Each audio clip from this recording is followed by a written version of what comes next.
이 시간 우리에게 주시는 하나님의 말씀은 하박국 3장의 말씀입니다. 하박국 3장의 말씀입니다.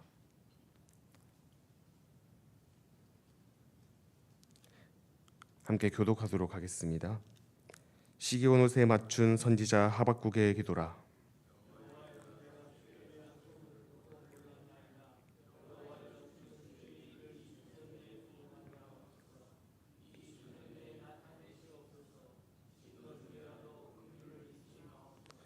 하나님이 대만에서부터 오시며 거룩한 자가 바란산에서부터 오시는도다. 셀라.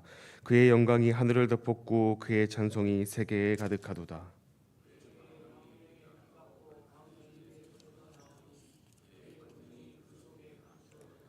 역병이 그 앞에서 행하며 불덩이가 그의 발밑에서 나오는도다.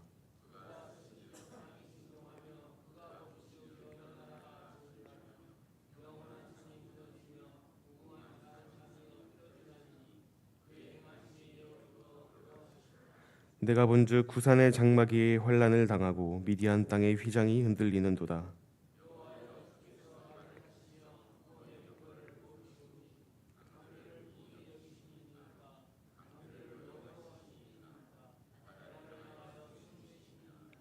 주께서 활을 꺼내시고 화살을 바로 쏘셨나이다. 셀라. 주께서 강들로 땅을 쪼개셨나이다.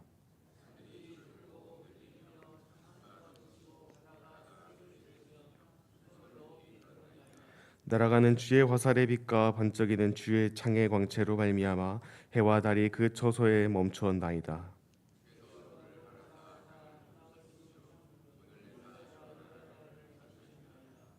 주께서 주의 백성을 구원하시려고 기름 부음 받은 자를 구원하시려고 나오사 악인의 집에 머리를 치시며 그 기초를 바닥까지 드러내셨나이다. 셀라.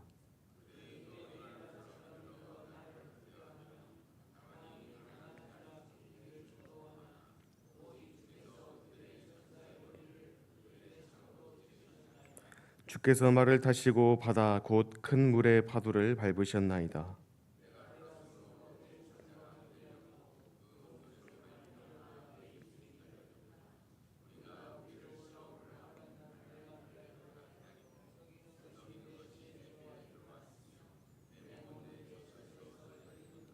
비록 무화과 나무가 무성하지 못하며 포도나무에 열매가 없으며 감람나무에 소출이 없으며 밭에 먹을 것이 없으며 우리의 양이 없으며 외양간에 소가 없을지라도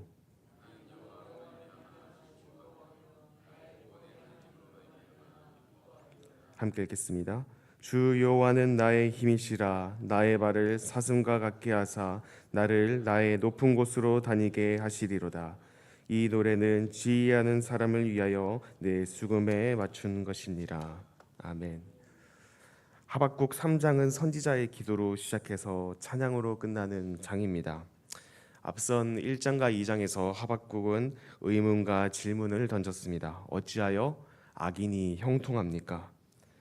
왜 의인은 고통받습니까? 왜 하나님은 침묵하고 계십니까? 라는 탄식에서 시작했습니다. 그러나 2장에서 하나님께서는 사람의 눈에 더뎌 보여도 하나님의 때에 반드시 심판하시겠고 그러므로 오직 의인은 믿음으로 살 것이라 말씀하셨습니다. 그리고 이제 3장은 그 모든 대화의 결론입니다. 하나님을 찬양하며 신앙의 절정에 이르는 고백을 드리는 내용이 기록되어 있습니다. 하나님의 응답을 듣고 나서 하나님을 신뢰할 수 있었기에 이러한 고백을 하박국이 할 수 있었던 것입니다. 1절 말씀을 살펴보면 시기온 옷에 맞춘 선지자 하박국의 기도라라고 기록되어 있습니다. 여기서 시기온 옷은 음악적인 용어로 격정적인 노래 양식을 의미합니다. 단순한 개인 기도가 아니라 이것은 나중에 성전에서 드려지는 찬양과 같은 기도로 사용되었습니다. 우리가 말씀을 읽어봤듯이 9절 곳곳에 셀라라는 표현이 등장하는데 시편에서 등장하는 것과 같이 노래의 양식을 가지고 있기 때문에 이런 것들이 붙었다고 우리가 볼 수 있습니다. 하박국은 2절에서 이렇게 기도합니다. 여호와여, 내가 주께 대한 소문을 듣고 놀랐나이다. 여호와여, 주는 주의 일을 이 수년 내에 부응하게 하옵소서. 이 수년 내에 나타내시옵소서. 진노 중에라도 긍휼을 잊지 마옵소서라고 고백합니다. 하박국이 들은 소문은 바로 앞서 하나님께서 약속하신 심판의 말씀입니다. 바벨론을 도구로 삼아 유다를 심판하시겠다는 그 선언 앞에서 이 하박국은 두려움과 떨림을 느낍니다. 그러나 거기서 멈추지 않고 하나님께 간구합니다. 그의 기도의 핵심은 수년 내에 부흥케 하옵소서라는 말입니다. 여기서 부흥이란 말은 히브리어로 하야로 살리다, 되살리다, 새롭게 하다라는 뜻을 지니고 있는데, 이것을 우리가 눈여겨봐야 할 점은 단순히 민족의 번영이나 국가적인 회복을 의미하지 않는다는 것입니다. 성경에서 부흥이라는 표현이 직접적으로 사용된 것은 유일하게 이 구절뿐인데, 이는 곧 하나님께서 이루시는 구원의 역사와 언약적 약속이 다시금 드러나기를 바라는 기도의 의미로 사용되었다는 것입니다. 오늘날 교회에서 부흥이라는 말을 참 많이 사용합니다. 그러나 그 말의 의미를 살펴보면 대개로는 내적 성장이나 겉으로 보여지는 외적인 성장, 양적 성장을 생각하고 말할 때가 많은 것 같습니다.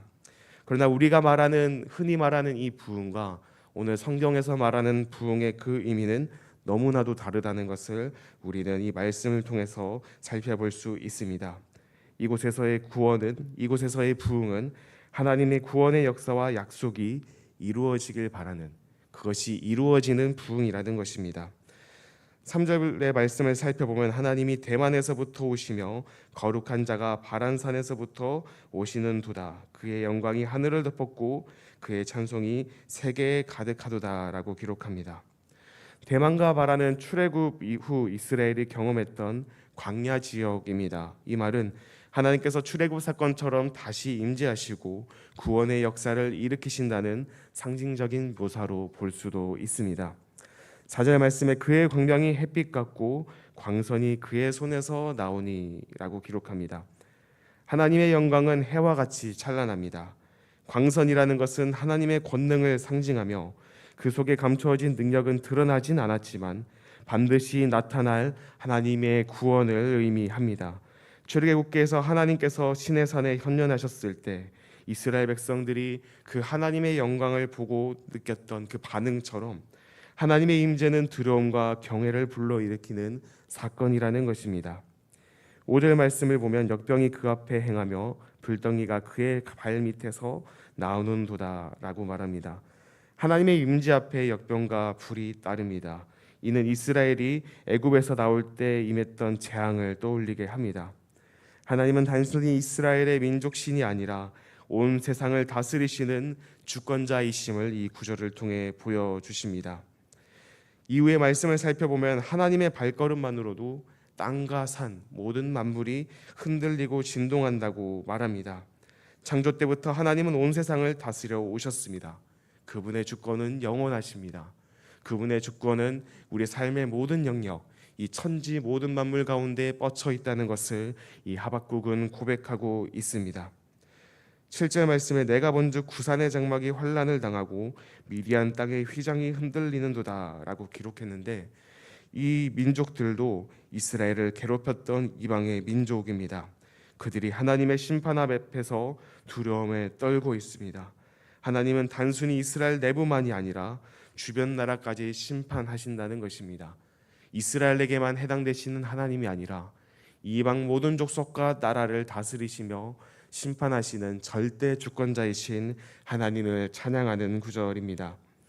이후 8절 말씀을 살펴보면 여호와여 주께서 말을 타시며 구원의 병거를 모시오니 강들을 분이 여기심이니까 강들을 노여워하심이니까 바다를 향하여 성내심이니까 라고 말합니다. 여기서 말과 병거는 우리가 잘 알듯 고대 근동에서 전쟁의 무기이자 왕의 권세를 상징합니다. 하나님은 창조 세계를 통치하시며 바다와 강 같은 혼돈의 세력까지 제압하시는 전쟁의 왕으로 묘사됩니다. 이후에 주께서 활을 꺼내시고 화살을 바로 쏘셨나이다. 주께서 강들로 땅을 쪼개셨나이다.